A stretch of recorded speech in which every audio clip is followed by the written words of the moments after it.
Just because breastfeeding is natural doesn't mean it's easy. But you don't have to do it alone. That's where the Lactation Network comes in. The Lactation Network helps parents at every stage of the breastfeeding journey. Whether you need support resolving feeding issues, choosing the right breast pump, creating a plan for weaning, or anything in between. The Lactation Network is the largest network of licensed breastfeeding experts in the country. They provide in-home, in-office, and telehealth consultations in all 50 states with no out-of-pocket cost. Get the breastfeeding care you deserve with the Lactation Network. Visit tln.care/podcast to schedule your own insurance-covered lactation consultation today. Breast milk science. It's a thing, and it's our thing. We're By Heart. Our mission is simple: make the best infant formula in the world. We partnered with breast milk scientists, world-class doctors, and passionate parents to write a new recipe from scratch. Our patented protein blend includes 2 of the most abundant proteins in breast milk at levels closer to the real thing. We're also the first U.S.-made infant formula to use organic grass-fed whole milk, not skim. And we ran the largest clinical trial by a new infant formula company in 25 years, proving benefits like less spit up, softer poops, and easier digestion versus a leading infant formula. And while we've put a lot into By Heart, there's a long list of things you won't see on our ingredient list, like corn syrup, soy, or palm oil. Curious if By Heart is right for your baby?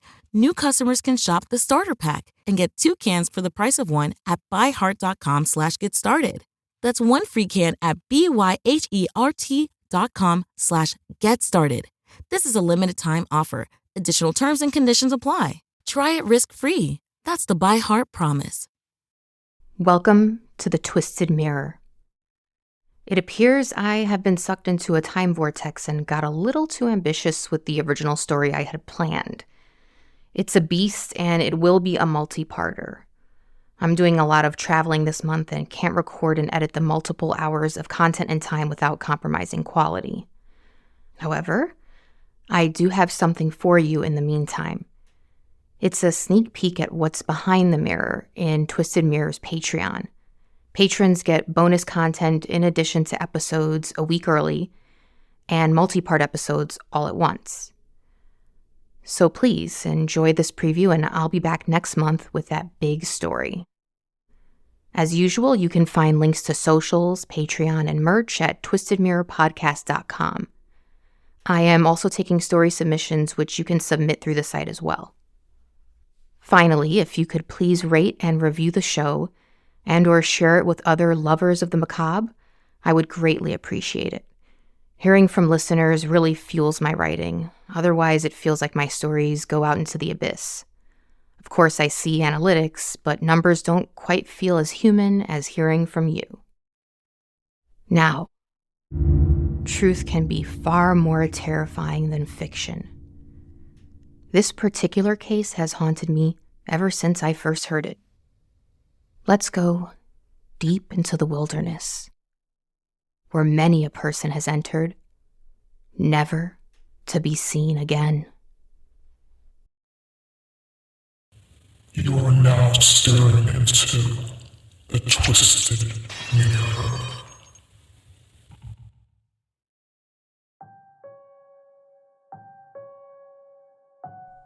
Many people seek the solitude of nature as an escape from the hellish frenzy of modern life. Most of us know the dangers that lurk in the woods: wild animals, unpredictable elements, starvation.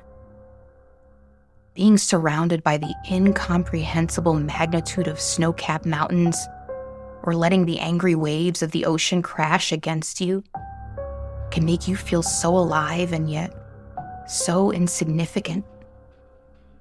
It's a comfort in a way to know that when it's just you and the earth, so much of what we stress over doesn't even matter.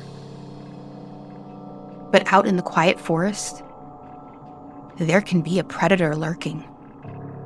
Not the wild animals we are taught to expect, but the one from which we seek temporary refuge deep in the wilderness, under the rustling leaves and bird song.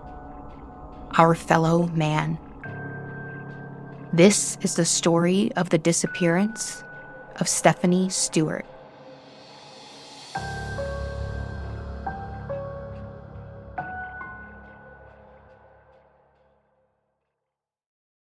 You're a fire watcher, and the boss has radioed you to check up on a coworker, Stephanie. You aren't sure what to expect. It's not like her to miss her morning check-in. Your supervisor tried to call, and while someone picked up the phone, they remained silent. Eventually, the phone went off the hook. Your coworker is the responsible type, active and vivacious, but she is a very petite 70-year-old. Maybe she's injured or has fallen ill. As you roll along the dirt road up to the silent cabin in the woods, you see her vehicle parked out front. She must be inside. Hopefully, this is all a misunderstanding. But your gut tells you otherwise. If she is inside and not answering phone calls or radioing in, something must be stopping her. As you approach the cabin, you call out her name, but there's no response. That's when you notice the blood on the stairs. You rush up and peer inside to see a kettle with boiling water on the stove. You call out again. The cabin isn't very big, and after a quick search of the grounds, you realize that your coworker, Stephanie Stewart, is gone. At 70 years old, Stephanie Stewart, a beloved mother and adventurous spirit, was still lively and independent.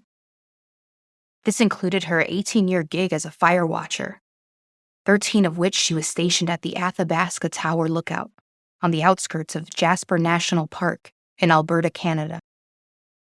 Known as an active and fearless woman who cycled solo across Canada and climbed Mount Kilimanjaro, the fire watching assignment was a perfect match for her. Stationed at her post from April to September, Stewart could enjoy the solitude of nature while partaking in a multitude of hobbies, such as tending to the on-site garden, reading, painting, and embroidering. While she did enjoy her leisure activities, Stephanie took her job as a fire watcher seriously. She was known as reliable and always on time for radio or phone check-ins with her supervisor, and was well liked by colleagues.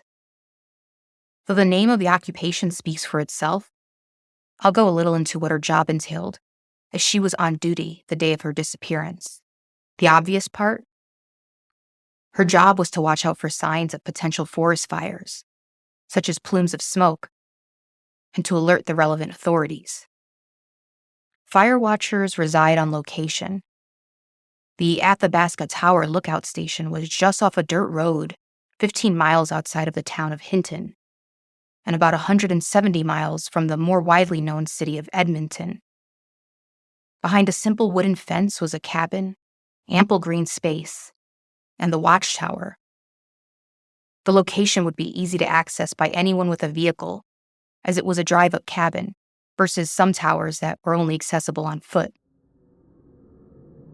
At the time, there was very little in the way of security measures, such as lockable gates, panic buttons, or reinforced doors. Pretty much anyone who arrived could easily walk onto the property. Surrounded by brush and trees, it would also be easy for someone to stalk the property without being spotted. While somewhat remote by virtue of being in a national park, it was not nearly the most remote of the towers, being only 3 miles from the nearest freeway and attracting visitors who could hike a scenic trail to see the lookout up close. In order to monitor the surrounding woods for fire, Stephanie would strap on a safety harness, exit her cabin, and climb to her post atop the 40-foot-tall watchtower. She would report back to her supervisor via radio or phone during specified check-in times, at least 3 times per day. This is why it didn't take long for her supervisor to notice something was amiss when Stewart missed her first routine check-in on the morning of August 26, 2006. To add to the strangeness of it all, it has been reported that when her supervisor called to check in, the phone had been picked up, but no one verbally responded on the other end. After a few failed attempts, the phone went off the hook.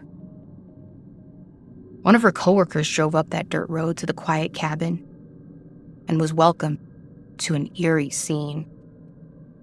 A kettle of water was left boiling on the stove, and an unspecified amount of blood was found on the cabin steps. Her truck was still parked outside of the cabin, but Stephanie Stewart was nowhere to be found. At 9 a.m., her supervisor sounded the alarm and contacted the Royal Canadian Mounted Police to mount a search. In the isolated wilderness, there is always the risk of animal attacks. Though relatively rare, bears in particular can quickly kill a person and consume a large portion of the remains.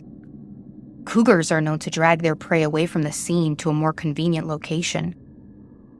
So of course, the RCMP first sought to determine if this had been the case with Stephanie. A conservation officer with Alberta Fish and Wildlife and an expert in animal attacks visited the scene to look for telltale signs, such as animal prints, tufts of hair, or scat. It was determined that Stephanie had not been confronted by a wild animal. To further add to the mystery and concern, the RCMP discovered several items were missing from her cabin.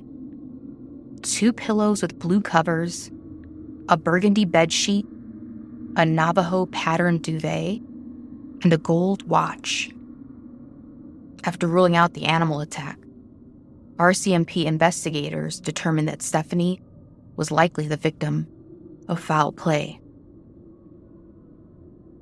Stewart had last spoken to family at around 9 p.m. the night before her disappearance, so it is believed that she had disappeared between that time and the morning of August 26th.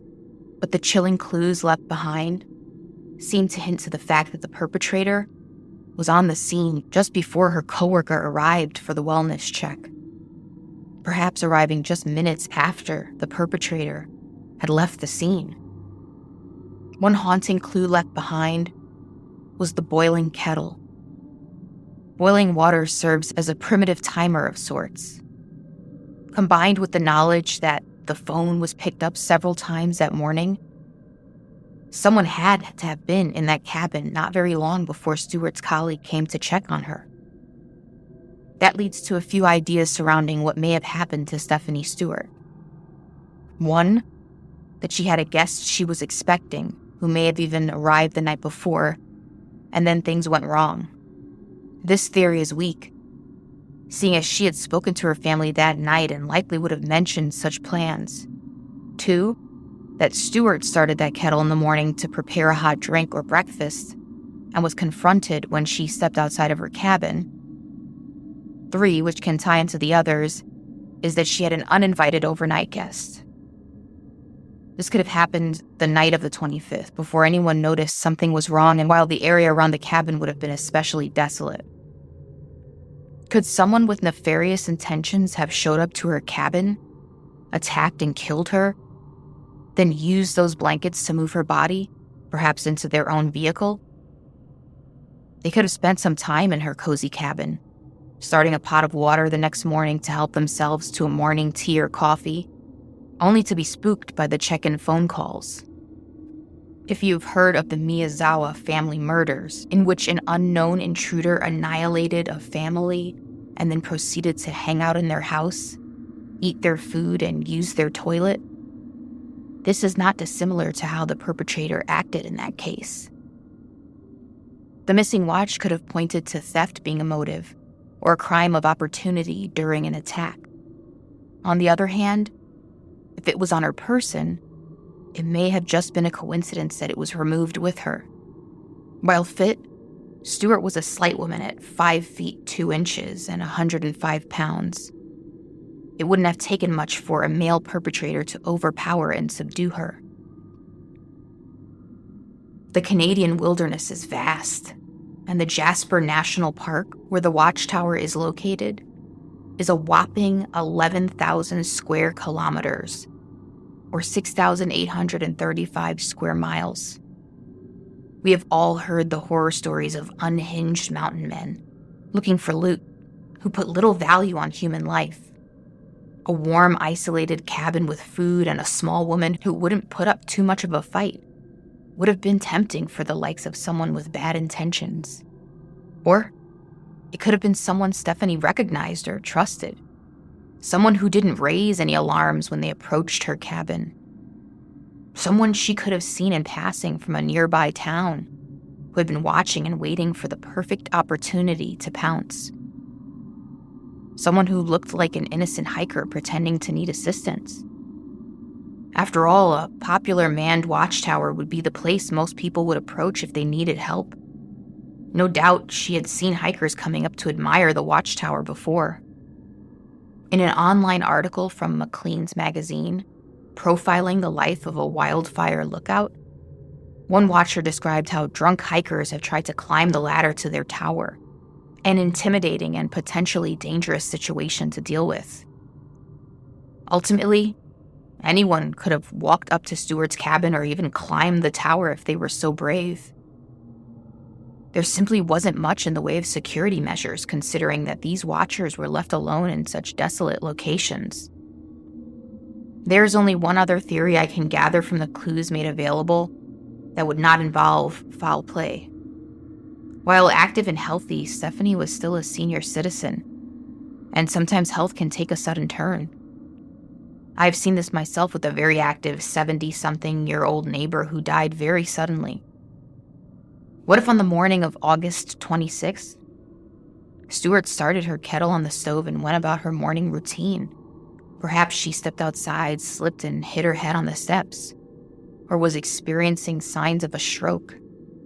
In either case, she could have been disoriented, confused, and unable to communicate when her supervisor called. Could she have grabbed those items and wandered off into the forest, perhaps in some misguided attempt to rest or seek shelter in the woods? After all, the RCMP reports that they only found her DNA at the cabin. If someone was making themselves comfortable at her place, one would assume law enforcement would have found some of their DNA. While this may be a marginally better fate than murder, it is still a terrifying thought and one that is unlikely. There was a 5-day search by ground and air covering 7,970 hectares around the area. There is always a possibility that they could have missed her, especially if she hid herself well, perhaps scared and confused in her diminished state. But again, it seems unlikely. As far as the lack of DNA, perhaps the perpetrator only accosted her outside and entered the cabin very briefly to grab some items. Or they were savvy and did a great job cleaning up after themselves. It could be another reason the pillow and blankets were taken. They used them either to spend the night or during a sexual assault, and knew their DNA could be on those items.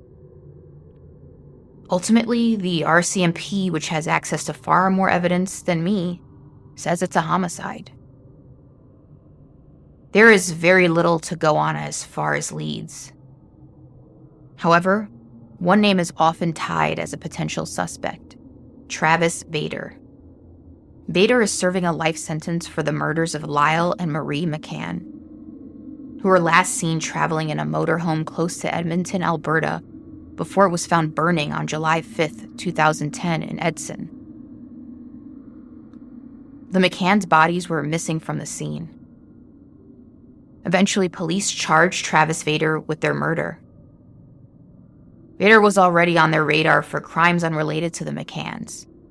With his sketchy history, including ties to arson, a mountain of circumstantial evidence, and later DNA and fingerprint evidence, prosecutors were able to obtain a conviction.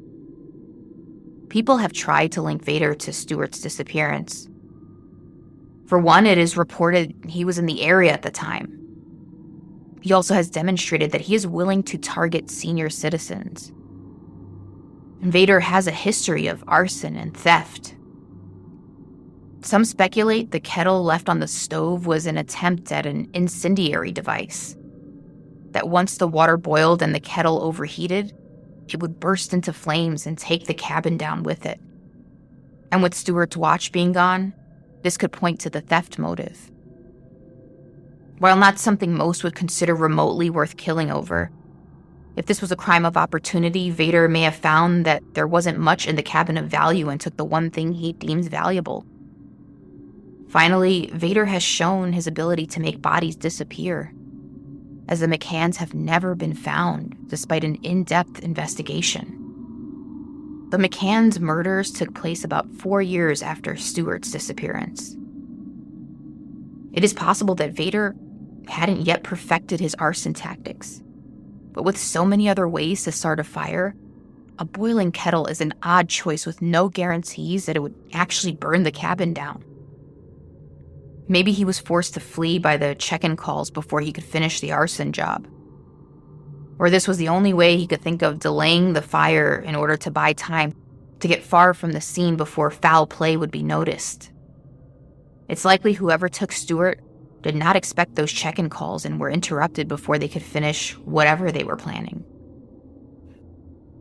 Ultimately, Vader's involvement is pure speculation with no direct evidence. He certainly fits the profile of someone who could have targeted Stewart, along with a shared geographical location. But that's all there is as of now. Seeing as he still claims he's innocent of murdering the McCanns with much more evidence pointing towards him in that case, it's doubtful he'd ever confess any involvement in Stewart's disappearance.